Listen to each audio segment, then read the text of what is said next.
Dieu nous a prouvé son amour et comment il a voulu qu'on garde cette amitié avec lui. Nous avons pu lire ces 3 versets. Genèse 1er chapitre, 26e au 9e verset.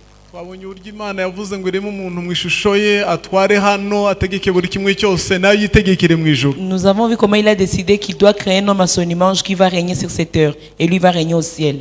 kandi imuremera n'ibintu byose umwana w'umuntu iravuga ngo ingizi imbuto rwose ntuzigera uvunika gusa uzajya urushywa no kubishyira ku murongo ibi byanjye ngo utegetse ariko buri kintu cyose narakikuremeye. Et il a créé tout pour lui en lui disant ce que tu vas faire, tu vas régner seulement mais tu ne vas pas te fatiguer pour en avoir. Nababwiye ko urukundo Imana dukunda buri kintu cyose dukeneye gikenewe mu buzima bwacu ngo tubeho neza tuzasoza urugendo neza Imana yagidushyiriye. Je vous ai dit que parce que Dieu nous aime, tout ce qui est nécessaire pour qu'on puisse achever notre voyage, il a déjà prévu et préparé pour nous. Ariko nanone ndavuga ngo bikeneye guhishurirwa kugira ngo tukibone. Alors je vous ai dit il faut la révélation pour en avoir. Kandi kugira ngo uhishurirwe nuko umwizeruka mu buzima bwawe Imana ntago igiha amabanga yayo abatarabayo. Et pour être révélé tu dois être un homme juste devant Dieu parce que Dieu ne peut pas donner ses secrets pour ceux qui ne lui appartiennent pas. Yesu ashimwe cyane. Amen. Twabonye uburyo Imana yafashe umuntu imubwira ko yita amazina ibintu byose yaremye. Nous avons vu comment Dieu a décidé que l'homme puisse donner ou bien nommer les noms de tout ce qu'il a créé.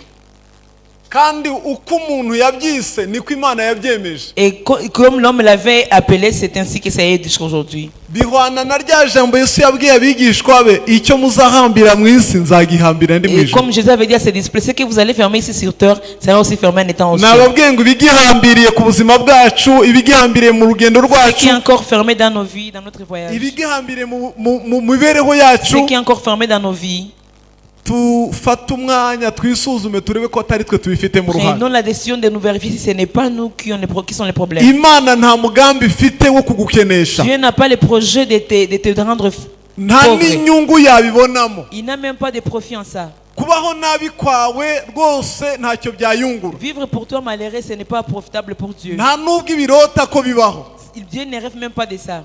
Uyu mugoro ce soir, vérifions si ce n'est pas nous qui sommes le problème.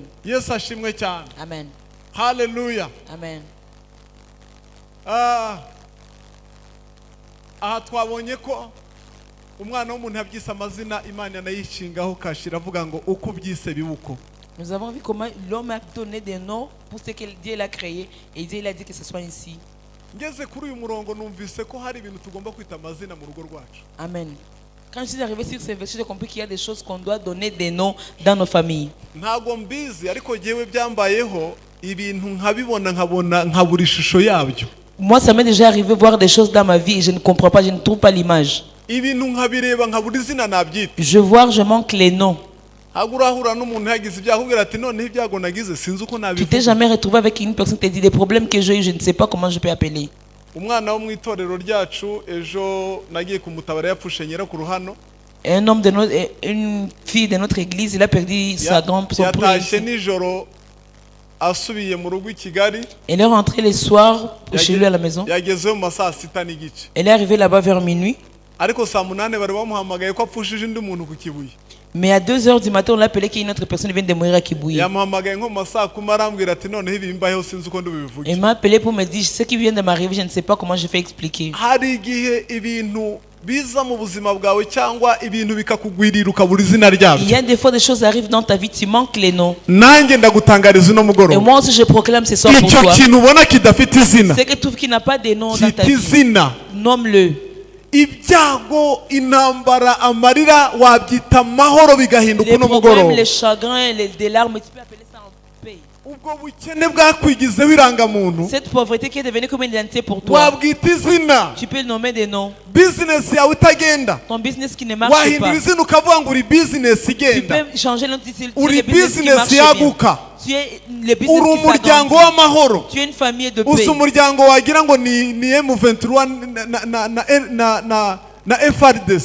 Tu as comme une famille comme M23 et FRDC. Il y a des familles qui vivent comme des rebelles entre eux. Dans tous les parties de la maison, il n'y a pas la paix. uyu mugoroba ce soir, tu peux ordonner, donner des noms à ces situations. Et après avoir les déclaré, Dieu dira qu'il a dit, moi aussi je les confirme. Et Dieu va les confirmer au nom de Jésus. Ainsi il avait donné les noms. Et Dieu l'avait confirmé. Que Dieu confirme ce que tu donnes comme nom. Nous avons vu Abraham comme Dieu l'avait appelé. Ce 4e verset a dit il a marché comme Dieu. Il avait ordonné. Tu ne peux pas leur donner des noms si tu ne peux pas les faire comme Dieu le veut. Si Adam pouvait donner d'autres noms, Dieu ne pouvait pas accepter. Mais Adam, l'esprit de Dieu était sur lui. Il avait l'image de Dieu. Il avait de penser de Dieu. Il regardait comme Dieu. Tel que Dieu voit les choses. C'est ainsi que lui aussi voyait. C'est pourquoi dans nos vies, on doit connaître la volonté de Dieu. Si on ne peut pas connaître la volonté de Dieu, on pourra, ça sera pour nous. Ça va nous fatiguer. On devrait être fatigué, on ne peut pas être fatigué. On va pleurer là, on ne devrait pas pleurer. On aura faim là, on ne devrait pas avoir faim. Je prie ce soir que tu regardes comme Dieu voit, que tu penses comme Dieu pense. Dans d'autres mots, la puissance de Dieu extraordinaire, que ça puisse descendre dans ta vie. Les yeux spirituels, les oreilles spirituelles, Dieu regarde trop loin. Là où nous ne pouvons pas regarder. Qui te donne la puissance d'y regarder. Qui te donne la puissance de regarder trop loin. Amen. Alléluia. Abraham il a fait comme Dieu l'avait ordonné. Il avait 75 ans. Et puis il est parti avec sa femme.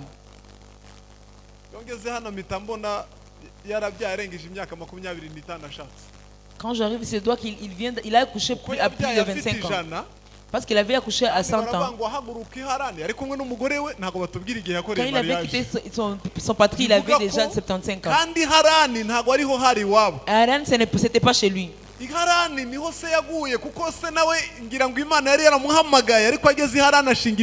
Dieu aussi, son père Dieu l'avait appelé, mais quand il est arrivé là-bas, il est resté. C'est là où son père est mort. Et Dieu l'a trouvé, il a dit, mets-toi debout. Amen. Jean 3, 16, 10 au 17e verset. Car Dieu a tant aimé le monde qu'il a donné son Fils unique, afin quiconque croit en lui, mais qu'il ait la vie éternelle. Parce que Dieu n'a pas pu pour juger ceux qui sont dans ce monde. Mais il a fait pour ceux qui sont dans ce monde soient sauvés pour lui. J'étais en train de te dire comment Dieu a prouvé qu'il t'aime. Et qu'il a besoin qu'on soit encore dans cette amitié avec lui. Il a prouvé en donnant son Fils unique. J'aimerais dire à quelqu'un qui est ici, s'il n'y a pas, si tu ne peux pas donner, il n'y a pas l'amour.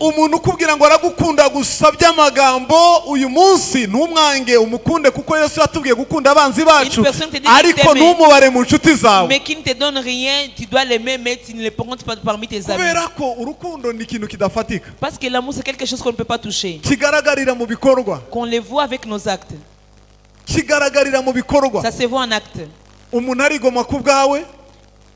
Quelqu'un se prive quelque chose pour toi. Il se déprise certaines choses pour toi. Il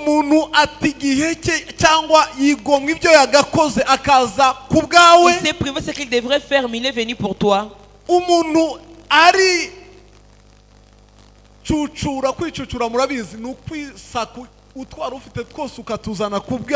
Une personne donne tout ce qu'il a donné sans rien donner sans rien laisser pour toi.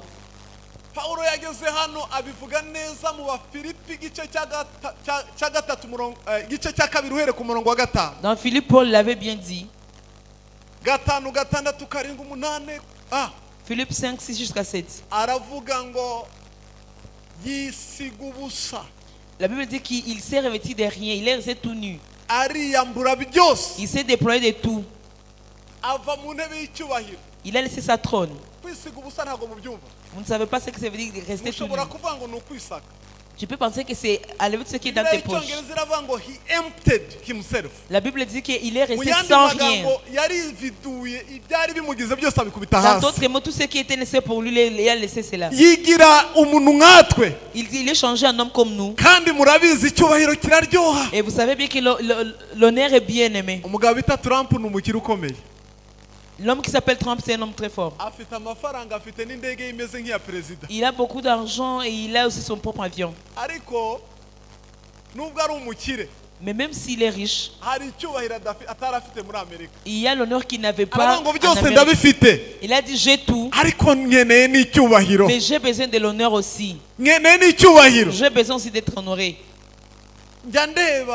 njya nibaza bikanshanga cyane. Il y a des fois, je pense à certaines choses, ça me complique. abantu biyamamaza kuba abaperezida ndeba amafaranga batanga kugira ngo babe ba Je vois perezida. des candidats à la poste présidentielle, combien kandi d'argent ils najya donnent. kureba umushahara kuko uwa perezida wacu ibyo byose nubwo tutawuzi bawutubwira tuwushatse Et comme- ni mutoya cyane. Et quand je regarde les récompenses qu'on les paie à la fin du mois, c'est ariko trop peu. wareba amamiliyari n'amamiliyari yatanzwe Mais des mu millions qui sont kwiyamamaza. dépensés juste pour icyubahiro kirahenze. l'honneur. icyubahiro kirahenda. Être honoré, c'est quelque chose de très précieux. icyubahiro kirahenda. C'est très précieux d'être honoré. yesu arakiyambura. Jésus s'est déployé. mbega urukundo, Quel amour. mbega urukundo. Quel amour. uyu mugabo kubera dukunda Cet homme, parce qu'il nous a no beaucoup aimé, gushaka ngo twambikane impeta il a voulu nawe, même qu'on puisse avoir une alliance avec yemera lui. gusiga byose Il a accepté de laisser kubera tout. ko adukunda, Juste parce qu'il ashaka nous ko aime. twinjira mu bucuti Qu'il nawe. puisse entrer en amitié avec lui. atanga ubuzima Il a bwe, même donné sa vie. atanga ubugingo Il a bwe. donné son âme. ntabwo yiyambuye icyubahiro Il n'a gusa, pas seulement laissé l'honneur kuko qu'il avait. gutakaza icyubahiro ni ibintu Parce biciriritse. que perdre de l'honneur, c'est quelque chose qui est très simple pour lui. gukubita hasi amafaranga ni ibintu Faire tomber biciriritse. l'argent, c'est trop simple. inshuti zacu zitugurira amafi Nos bien-aimés nous donnent des zikatujyana ku poissons. mazi, Ils nous amènent à la plage. ariko hari igihe ibyago bidushyikira Mais il y a des fois, on a des problèmes. zikaduhunga. Et ils sont partis. njye i Kigali njya mbibona. À Kigali, je le vois souvent. umuntu ari umunyacyubahiro Quelqu'un qui était fort, yagira ikibazo gato lorsqu'il gusa, a seulement un petit problème, akabazo gato gusa, un trop petit problème, inshuti z'amatelefone zikamubloka. ses amis par le téléphone vont commencer à le bloquer. avuga ntamuhamagara da bakanyitiranya, Je ne vais pas l'appeler à avoir des problèmes. hatagira ubona ngendana nawe, Que personne ne me voit marcher avec lui. hatagira ubona mvugana Que nawe. personne ne me voit parler avec lui. murabizi hari ukuntu bijya bigenda Vous gutyo, savez qu'il y a des fois umuntu qui se passent akamera comme si. nk'igicibwa muri Tu rubanda. deviens comme si tu es maudit. ariko iyi nshuti Mais cet ami que nous avons, nubwo twebwe twari tumeze nk'ibicibwa, même si on ne kandi méritait pas, koko twari ibicibwa, et oui, c'est vrai, on ne méritait pas. kuko ijambo ry'Imana ngo nta masezerano y'ibizaba twari dufite, La parole de Dieu dit qu'on n'avait pas de twari promesses. kure On y'Imana, était trop loin de Dieu. twari abo gucirwaho iteka. On était déjà qui étaient condamnés. ariko aravuga ngo nubwo mutari abo Mais gukundwa, il a dit même si vous ne méritez pas njye l'amour, ndabakunda. mais moi je vous aime. imbaraga z'urukundo rwanjye La puissance de l'amour que ziri j'ai mu envers bushobozi vous bwo gukunda est dans ibidakundika, la puissance d'aimer ceux qui ne ziri mu méritent pas bushobozi l'amour. bwo kwemera abatagomba Et dans la kwemerwa, puissance d'accepter ceux qui ne ziri mu sont pas bushobozi bwo acceptés. kubana n'utari uwo kubana Dans la nawe. puissance de vivre avec ceux qui ne se méritent yisiga pas. ubusa, Il a accepté. aramanuka. Il a descendu. Imana ngo ntiyamwohereza Dieu n'a pas aje kuduciraho iteka, pour nous condamner. ahubwo ngo aje Mais il l'avait envoyé kugira ngo pour que abari mu isi ceux qui sont dans cette scène, dukizwe, nous puissions être sauvés. abari mu isi Ceux qui sont dans les terres, tubeho. qu'on puisse vivre.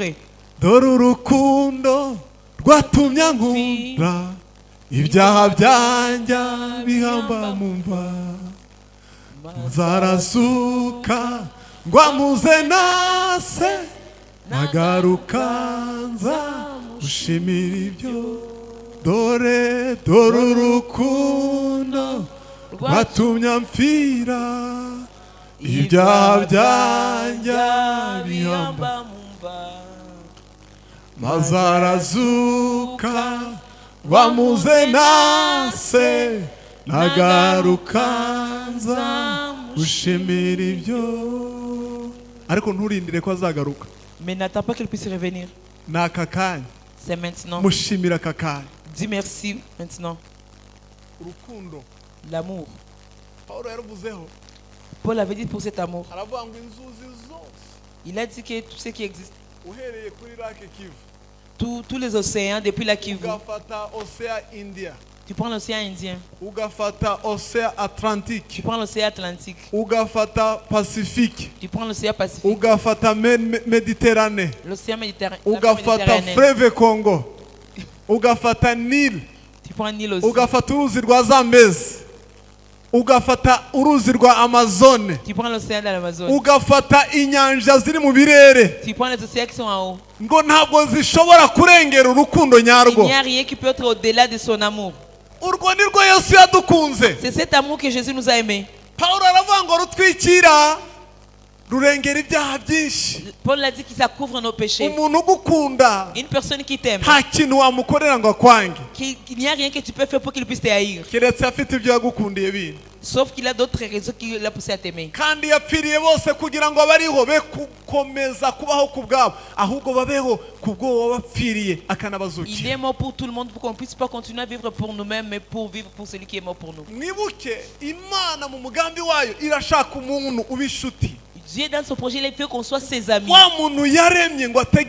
Cette personne qu'il a créée pour donner le monde. Cette personne qu'il a créée pour marcher avec nous. Alors la raison pour laquelle Jésus avait donné son enfant, pour qu'il puisse mourir pour nous tous. Ce n'est pas pour que toi tu puisses venir seulement et vivre. Maintenant tu as la chance de faire tout ce que tu veux. Tu as la chance de faire tout ce que tu veux. Amen. Non, ce n'est pas cela. Non. Dieu est mort sur la croix pour toi. Pour que tu puisses vivre pour lui. Que tu puisses vivre pour Dieu.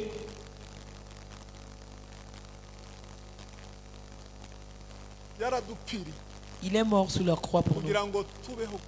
Pour qu'on puisse vivre pour lui. Pendant qu'on ne le connaissait pas avant, on vivait pour nous. On a fait du bien pour nous. On a eu des bons moments. On a fait tout ce qu'on voulait. On faisait tout ce qui est de notre volonté. On a tué. On a eu vécu dans les... Tout ce que nous voulons faire, on l'a fait. Mais cet homme, quand il est venu, il veut qu'on soit c'est quoi vivre pour lui? C'est vivre, l'exaucer, la raison.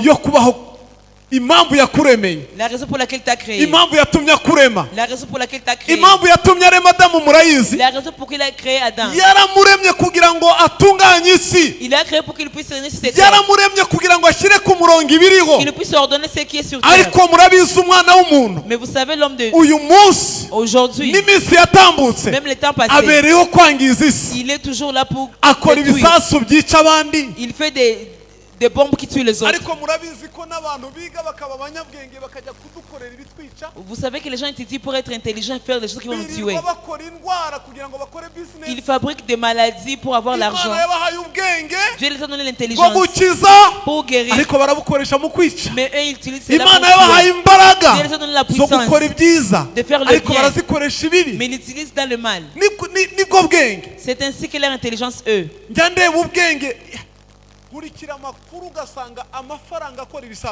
J'ai su trop les informations. Regardez l'argent qu'on utilise pour fabriquer des bombes. Dans les paroles que Netanyahu a dit dernièrement, il a dit aux gens d'Iran,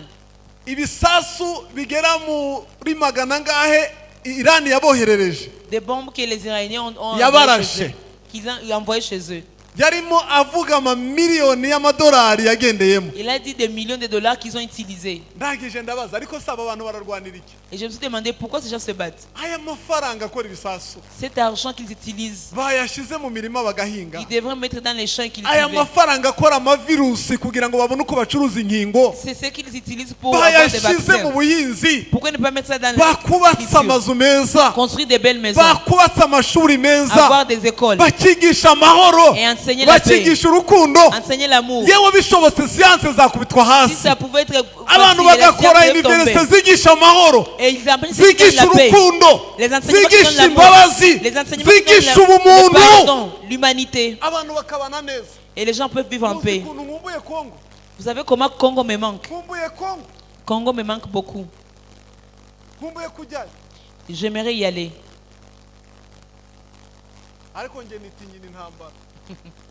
Moi, je n'aime pas voir la guerre. Un Rwandais avait dit, une personne ne peut pas avoir peur de la forêt, mais il a peur de ce qu'il a trouvé dans la forêt. Je connais beaucoup la guerre. Les gens de Gisenyi, vous n'avez pas peur de la guerre. Mais je suis parti quelque part avant, dans un pays. J'étais dans leur vie, il y a eu des problèmes. C'est comme si le monde s'effondrait autour de moi. Je cherchais où passer, je ne trouvais pas. Chaque personne se battait avec celui qui retournait. Quand Dieu m'avait sauvé, j'avais eu peur. Là où il y a des problèmes, je ne vais pas y aller. Amen. Revenons sur l'amour de Christ. Il est mort sur la croix pour nous. Qu'on ne puisse pas continuer de vivre comme nous le voulons, mais que nous vivons selon sa volonté. Parce que vivre selon la volonté de Dieu, c'est ce qui est très important pour nous. Amen. Regarde Adam et Ève. Lorsqu'ils vivaient comme la volonté de Dieu, leur vie était facile. Et Dieu les visitait les soirs et partageait ensemble. Chaque soir, Dieu descendait. Il visitait Adam et Ève. Il discutait. Il y avait le temps de discuter. Il y avait des communions entre eux. Dieu lui demandait comment vous avez passé la journée. Il lui répondait. Ce qui était difficile pour lui. Ce qui a été difficile pour lui. Ce qui a été lourd pour lui. Il répondait. Dieu lui disait, ça se passe comme ça. Mais un soir, lorsqu'il est venu, il a trouvé qu'il ne vivait plus selon la volonté de Dieu. Il vivait selon leur volonté. Comme Satan avait dit à Ève. Parce que quand vous allez manger, vous serez comme Dieu. Vous serez aussi puissant. Toi aussi tu auras l'argent. Toi aussi tu vas construire des maisons. Toi aussi le Seigneur saura que tu es fort. Ils sauront que tu es une belle femme. Les enfants meurent chaque jour parce qu'ils cherchent comment vivre un peu. Je ne sais pas comment ça se passe à Gisenyi. Mais ailleurs, là où je connais, aujourd'hui, c'est qu'on appelle sida. Il n'y a plus dans les grandes personnes, c'est dans les petits enfants. Depuis l'école primaire. Parce que c'est avec le beignet qu'on les trompe. Et ils vont partir. Ils cherchent des noms. Ils veulent vivre. Dieu ne t'a pas créé pour vivre pour toi-même. Même si le diable nous trompe qu'on vit pour nous-mêmes, il nous trompe. Entrons dans la vie normale. Je suis chez Pasteur Gabi à la maison. Sa petite fille. Regarde comment il se réveille. C'est fatigant. Hier on l'a amené à midi, elle a dormi sans même manger. Je ne sais pas comment j'ai fait, elle dormait déjà. Elle est là, elle doit faire. Mais elle dormait déjà. Parce que ce monde c'est fatigant. Quand son père l'enseignait,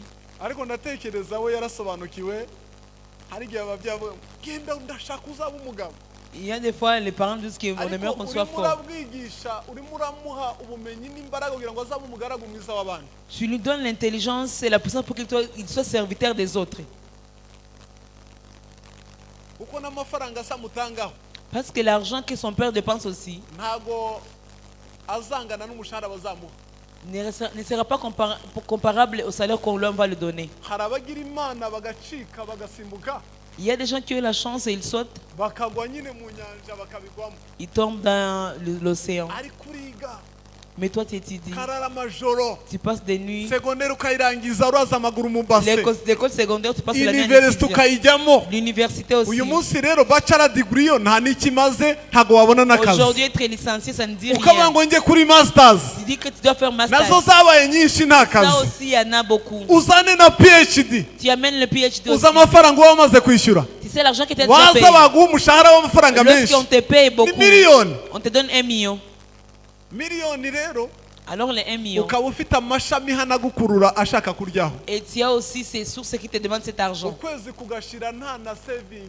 À la fin du mois, tu n'as rien que tu as gardé. Parce que tu ne vis plus pour toi-même.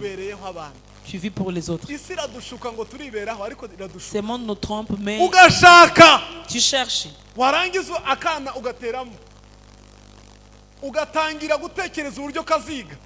Quand tu auras l'enfant, tu commences à demander comment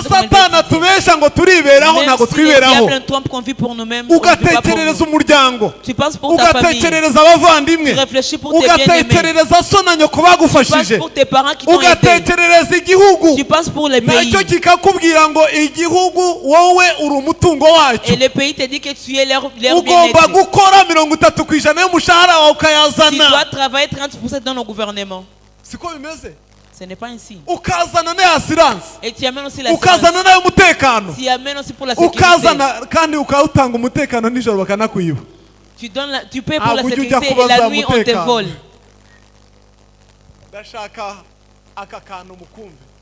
J'aimerais qu'on puisse comprendre ceci. Ne continuons pas de vivre pour nous-mêmes. Parce que vivre pour nous-mêmes c'est fatigant. Cela nous pose à vivre mal. Cela nous fait tomber malade. On devient cette personne qui nous aime. Il a besoin de nous ramener à notre vie. De vivre selon sa volonté. De vivre pour lui. C'est ça notre amitié avec lui. Tu sais quand tu vis pour toi-même et les choses ne marchent pas. Les commerçants qui sont ici, vous connaissez bien l'histoire ou bien les informations que je vais vous donner. Il y a une personne à Kigali, récemment, je ne vais pas dire son nom. Cette personne, c'est un commerçant. Vous savez bien que vous les commerçants, vous faites beaucoup de magouilles. Les taxes, ils ne donnent pas. Vous savez comment c'est. Quelque chose que tu as acheté 1000 francs. C'est une facture de 200 francs. Cette personne, à cause de tout ce qu'il a fait, un jour on est venu l'attraper. L'amende, il avait payé 300 millions.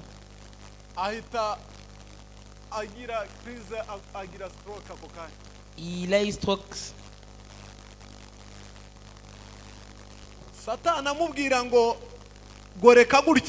Lorsque le diable disait fais comme ça, il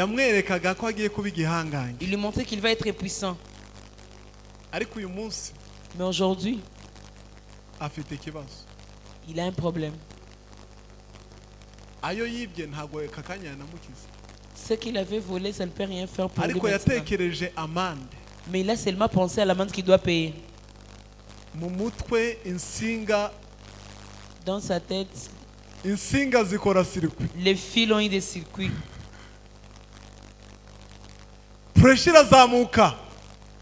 Il a eu la tension. Son cerveau ne pouvait pas contrôler. Et ses muscles ont explosé. À chaque fois que tu veux vivre pour toi-même, tu es en train de te faire mourir toi-même. Tu te tues toi-même. Parce que lorsque ça ne marche selon la volonté du diable, le diable même te dit que tu dois te suicider parce que c'est fini pour toi. Il y a un frère à ma mère, notre famille, je ne peux pas dire son nom. Mais il s'est suicidé. Les gens se demandaient pourquoi il peut se suicider. Il n'avait pas de problème dans le pays. Il avait beaucoup d'argent. Il vivait en Nyarutarama. Il avait tout. Mais moi, moi je dors un peu.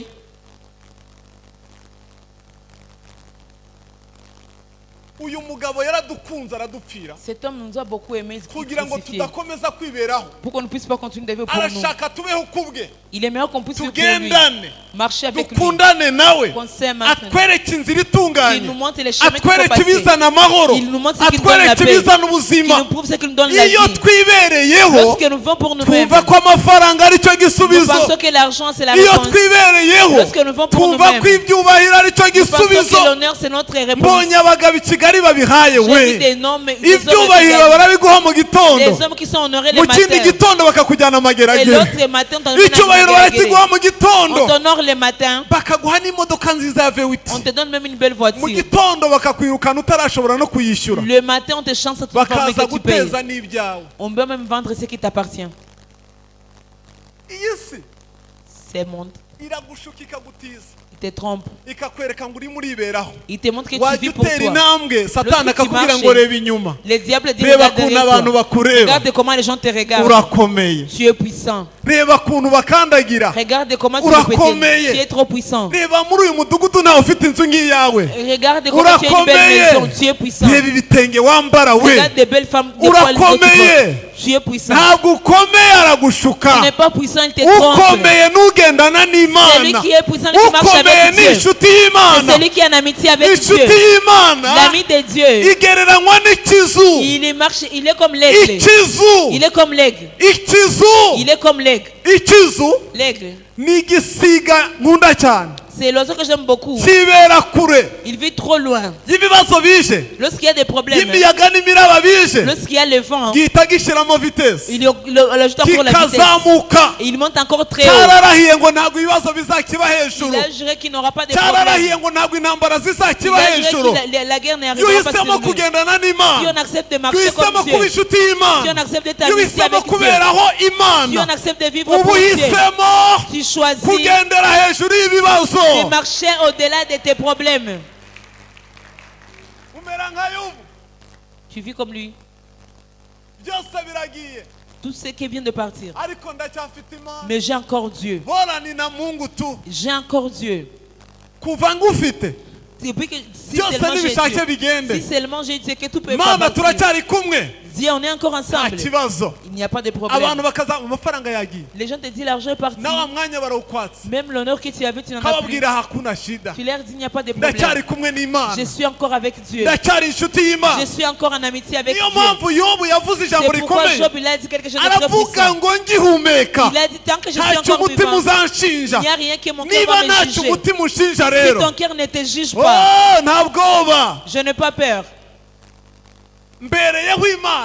Je vis pour Dieu. J'exauce la volonté de Dieu. Je suis en amour avec Dieu. Je suis puissant.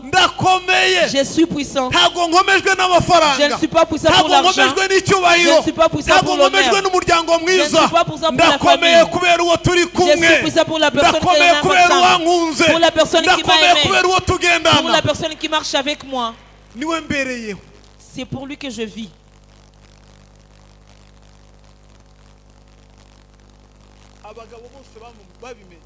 Tous ces hommes qui l'ont connu, ils n'ont pas eu de problème. Stéphane, quand on lui jetait des pierres, parce qu'il connaissait bien la personne qui est morte pour lui, il était diacre. Que Dieu bénisse tous les diacres. Lorsqu'on lui jetait les cailloux, il n'a pas pleuré. Tu sais pourquoi tu pleures? Tu sais pourquoi tu pleures pour ces petits problèmes? Tu sais pourquoi tu pleures pour ces gens? Tu sais pourquoi tu pleures pour la pauvreté? C'est parce que ton cœur n'est pas en place. Tu ne sais pas bien. Tu n'as pas foi que tu es avec Dieu. Jemadari wangu nitashinda vita. Lorsque tu es avec lui, ils sont Moi je vis pour cet homme. Et ce qui veut pour lui. Ce qui veut pour lui. Ce qui exauce sa volonté. Dieu l'avait dit à Yoshaphat. N'ayez pas peur. J'ai vu ton cœur. 20e verset. J'ai bien vu ton cœur. Toi tu vis pour moi. Tu es différent des Arabes. Je connais bien tes combats de combattre pour toi. Tes problèmes c'est moi qui les pose. Ce qui veut pour moi.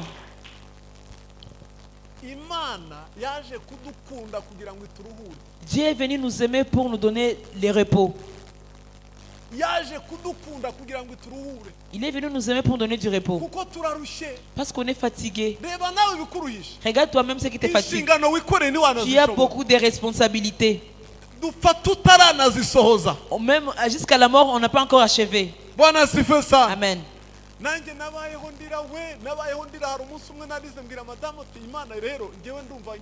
Un jour j'avais dit à ma femme que je vais abandonner ces dieux. J'ai dit à Dieu, si tu n'exauces pas ceci, je ne peux pas quitter ici. Je devrais voyager. Et je voyais que les choses il y avait beaucoup de problèmes. À la maison, les choses ne marchaient pas. J'ai dit à Dieu, si je te sers, tu vas exaucer ces noms. Si tu ne les fais pas, je n'irai nulle part. J'étais pour prêcher. Je ne veux pas quitter ma maison alors qu'il y a des problèmes. Je ne peux pas quitter ma maison alors qu'on n'a rien. Il y avait la pauvreté. J'ai regardé en étant un homme. Comme cette femme qui avait dit à son homme qu'il est chien. Il y a des fois un homme se trouve qu'il est chien même si personne l'a dit. Tu te touches pour chercher la quête, tu ne trouves pas. Tu te dis ceci c'est quoi? Je suis ton homme Dieu. Et je te sers aussi. Pourquoi je suis comme ça? Je ne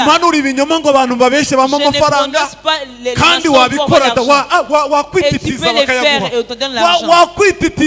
Tu peux trembler. Tu peux avoir des songes. Tu peux les tromper, donner l'argent. Vous pensez qu'ils ne sont pas intelligents qu'ils les font? Tu penses qu'ils ont parlé avec Dieu? Pourquoi Dieu? Premier jour j'étais à la maison. Et Dieu aussi s'est calmé. Lorsque tu commences à vivre pour toi-même, Dieu ne parle pas aux fous. Il ne parle pas aux... Il y a des fois que tu deviens ivre des problèmes, tu acceptes. Dieu ne parle pas avec des gens qui ne sont pas intelligents. Il te laisse revenir bien fou. Lorsque tu auras achevé tous les montagnes, lorsque tu reviens chez lui, il va te parler.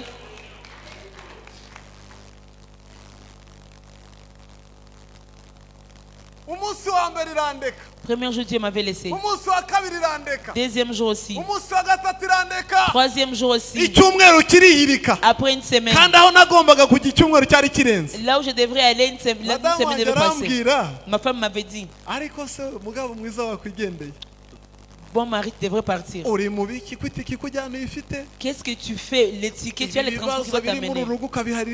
Les problèmes que sont dans cette maison, laisse-les à Dieu. Nous les avons acceptés. Je lui ai dit, moi je n'irai pas. Après une semaine seulement, après avoir toutes les folies dans ma tête, après avoir ramassé tous les sachets, quand j'ai ramené mon intelligence, je me suis rappelé qu'il est Dieu. Ibasha gukora ibiruta cyane ibyo twibwira ibyo dutekereza sumuntu ngwibeshe ivuze mu gihe cyayo ariko ntacyo yavuze.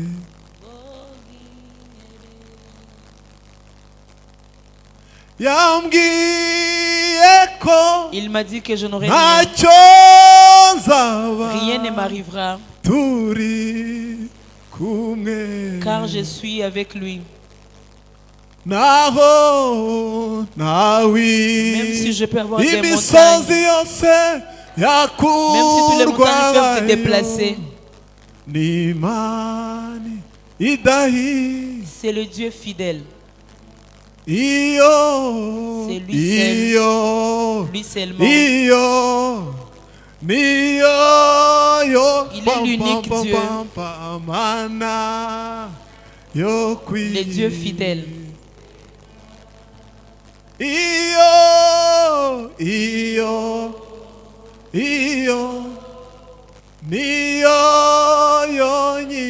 est l'unique Dieu.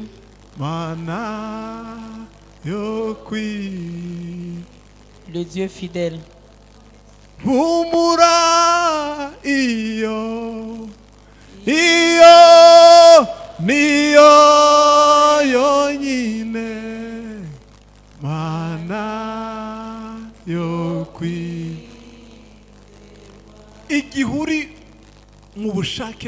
Lorsque tu es dans sa volonté, toi sois un peu seulement, sois calme. Sois calme.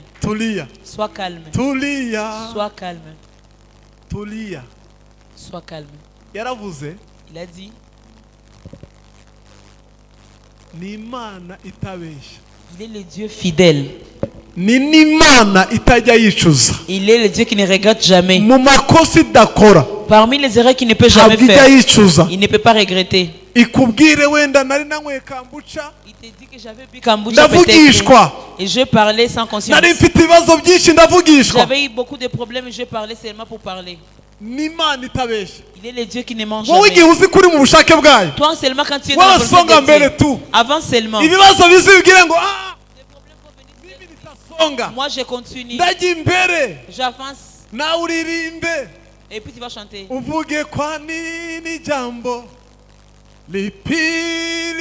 C'est quoi cette chose que lui ne peut pas faire? Yeye ni mume wa wajane, yeye ni baba wa yatima. Kwani ni jambo lipi lilo yeye asilo liweza. Satani hariga bikwereka bishitse. Il y a des fois le diable te montre des questions. Dis-lui que je vis pour lui. Et lui aussi vit pour moi. Je vis pour lui. Et lui aussi vit pour moi. Il a les réponses à mes problèmes. Et moi aussi j'ai les réponses de ce qu'il a demandé. La femme qu'on appelle Anne, il a su ce que Dieu voulait pour lui. Parce que chez elle, ça ne marchait pas. Chez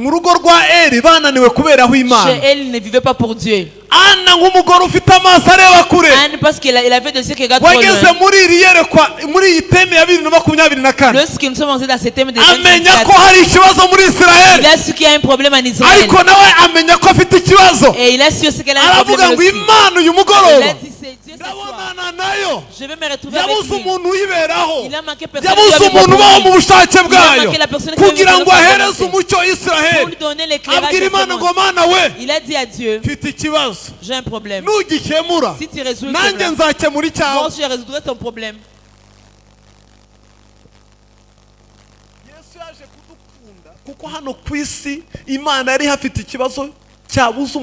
Jésus est venu nous aimer parce qu'ici sur terre il y avait des problèmes que personne ne pouvait faire. Une personne qui marche avec Dieu et consoler une famille. Il marche avec Dieu pour dire à sa famille. Et une personne qui marche avec Dieu pour son pays. Il n'est pas venu mourir pour nous pour qu'on puisse vivre. Dans Samuel. Si tu me donnes, moi je te donne Samuel, il sera ton serviteur. Et Dieu a regardé, il a dit, cette femme, elle m'a convaincu. Il vient de me donner quelque chose qui est un peu difficile. Parce que tu as su que j'ai un problème. Moi je vais résoudre ton problème. Pour que tu puisses aussi résoudre mon problème. Je prie ce soir. Que Dieu sache ce que tu saches ce que Dieu veut. C'est qui est la réponse à ton problème. Amen. Ariko ibyo byose bituruka ku Mana yiyunze natwe ku bwa Kristo ikaduha umurimo wo kuyunga n'abandi. Mwumve Jésus n'est pas venu mourir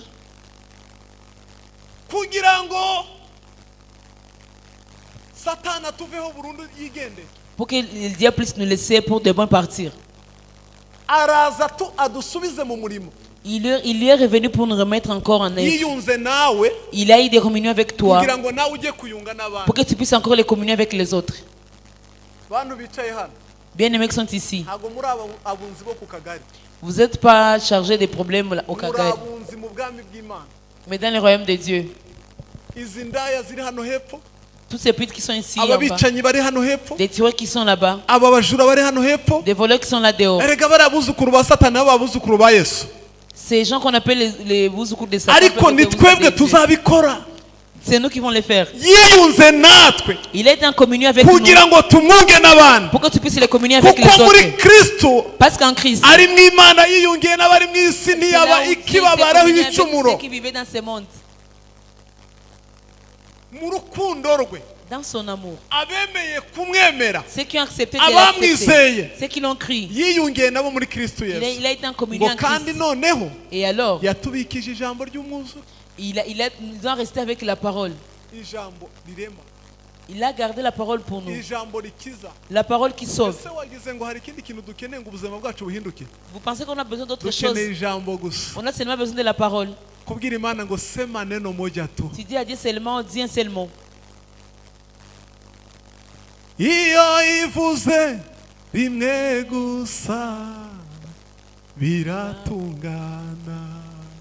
Nicyo gituma tuba intumwa mu cyimbo cya Kristo, ndetse bisa naho Imana ibingingira muri twe, nuko turabahendahenda mu cyimbo cya Kristo kugira ngo mwiyunge n'Imana, kuko utigeze kumenya icyaha Imana yamuhinduye kuba icyaha ku bwacu, kugira ngo muri we duhinduke gukiranuka kw'Imana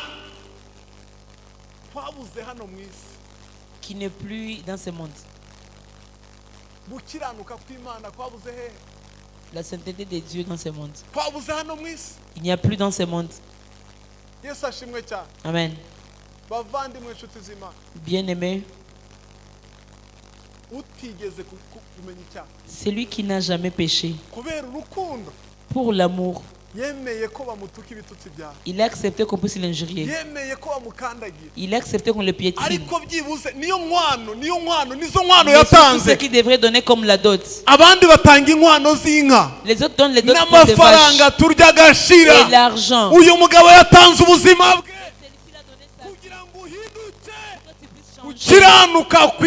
Que devient la sainteté de Dieu. La sainteté de Dieu. C'est ce qui nous éclaire. Ce qui éclaire nos vies. Et les gens vont vivre. Et les gens vivants. J'aimerais vous dire ce soir, il y a des choses qui ne vont pas nous faire pleurer. On a beaucoup de requêtes qu'on amène devant Dieu. Mais tu devrais aller devant Dieu. Et tu pries. Tu pleures. Tu dis à Dieu, fais descendre ta sainteté. Fais descendre la révélation. Laisse que les gens puissent te voir. Laisse que les gens puissent te connaître. Même si le problème que tu as, ce n'est pas la pauvreté. Le problème que nous avons, c'est la sainteté qui n'est plus à nous. Le problème que nous avons, c'est la révélation. Le problème que nous avons, c'est de ne pas être en amour avec Dieu.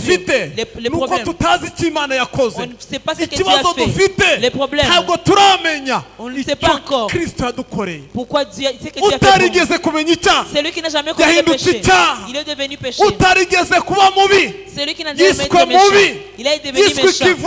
Il a été maudit pour qu'il puisse t'avoir toi, là où tu étais. Personne ne pouvait y arriver. C'est pourquoi il a laissé l'honneur. Il est venu. Il est venu comme un homme. Il est venu comme un être humain. Il est venu comme un pécheur. Tous ceux qui lui voyaient, on les confondait. Mais il avait le programme. C'était pour te sauver. C'était pour te sauver. yari yo kugukurayo muri ibyo bihome, yari yo kugukurayo. Niyo mpamvu yaje. Mujya mubona abasirikare, umusirikare ushaka ko ibintu bikemuka yambara umwambaro we, yarangiza akambarira urugamba akagenda mu nkambi irimo abasirikare bandi, irimo ibitwaro biremereye, kubera ko ashaka umutekano wawe. Akavuga ngo ndagiye, kama mbaya mbaya, kama nikufa nitakufa, ariko inyuma yanjye, imiryango yanjye, igihugu cyanjye kigira amahoro. Yesu araza, ntiyatinya kwicwa, ntiyatinya gucumitwa imisumari. Aravuga ngo iriya nkambi ndayinjiramo, harimo imbohe, harimo imbohe, ndazikuramo. Yemera gutanga iyo price. Il a accepté de payer ses prix. Il n'y a rien d'autre qui peut le faire à part l'amour. C'est pourquoi nous parlons de la consécration. C'est consacré à Dieu.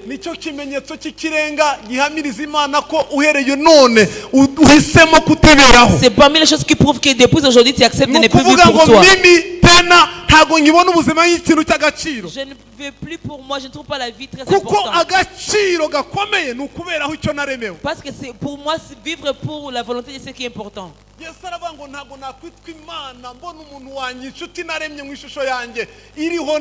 Dieu a dit, je ne peux pas être Dieu si je vois mon bien vivre en umwanda nta kibazo, banyita amazina nta kibazo, bankora icyo bashaka nta kibazo, ariko icyo ngamije nzakigeraho. Uriya muntu ndamugarura, aragaruka mu mwanya namuremeye. Ndagira ngo mubwire ngo uri mu mwanya Imana yakuremeye, uri mu mwanya Imana yakuremeye. Uno mugoroba uri mu mwanya Imana yakuremeye, uri umwunzi, uri umuntu hunga abantu n'Imana. Tu es la personne qui communie les gens avec Dieu. Tu es la personne qui communie les gens avec Dieu. Amen.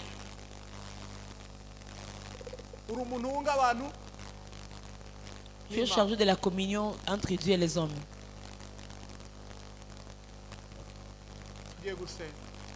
Nous allons prier. Je disais ceci. Parmi les choses qui prouvent que Dieu nous a aimés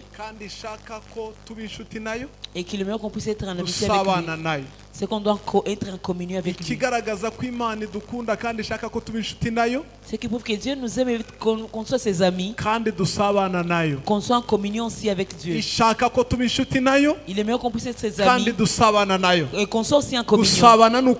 La communion, c'est vivre ensemble, c'est discuter, c'est travailler ensemble, c'est avoir des projets ensemble, c'est de rester dans sa présence. Ce genre de choses.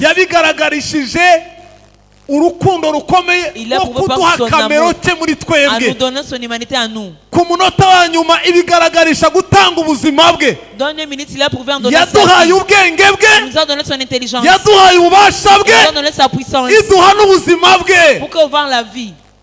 Ndagira ngo nkubwire uno mugoroba uri umukobwa w'Imana w'agaciro wakowe amaraso. Tu es la fille de Dieu, j'aimerais te dire ce soir. Ntabwo uri umuntu wakowe inkoyo mu gishwati. Tu n'es pas une personne qui a été, cyangwa inka y'amasisi niho haba nziza. Tu n'as pas été doté par les chefs de wakowe amafaranga y'amadolari. Tu n'as pas été doté par les dollars. Uri umuntu wakowe ubuzima. Tu as été doté la vie. Kugira ngo ugende utanga ubuzima. Pour donner aussi la vie. Imana iragutegerezaho gutanga ubuzima.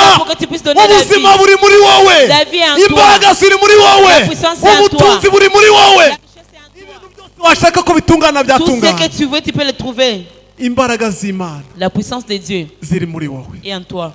Kaduhaguruke dushime. Mets-toi debout, nous allons dire merci. Mana turagushimye. Seigneur, nous disons merci. Tuguhaye icyubahiro. Nous te rendons l'honneur. Uri Imana yo kwizerwa. Tu es le Dieu fidèle. Uri Imana yo kwiringirwa. Tu es le Dieu de l'espérance. Uyu mugoroba ce soir turasenze. Nous prions kugira ngo imbaraga zawe que ta puissance zihishura qui révèle zongere ziduhishurire puisse encore nous révéler. Uwemeye kwitwa icyaha Pour toi qui acceptais très ari péché. intungane Pour nous. yongera duhishurire Qu'il puisse encore nous révéler.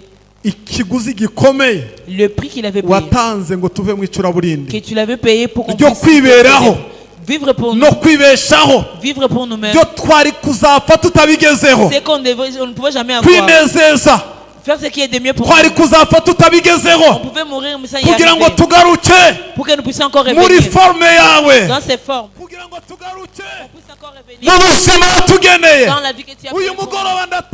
Ce soir, je proclame au nom de Jésus-Christ la puissance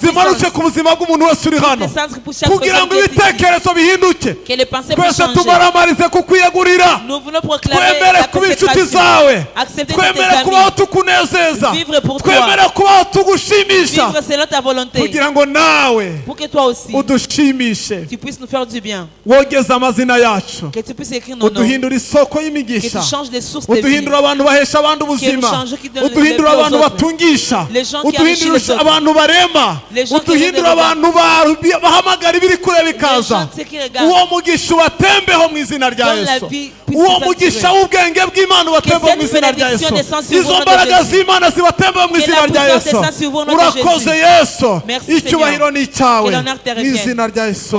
Amen. Amen.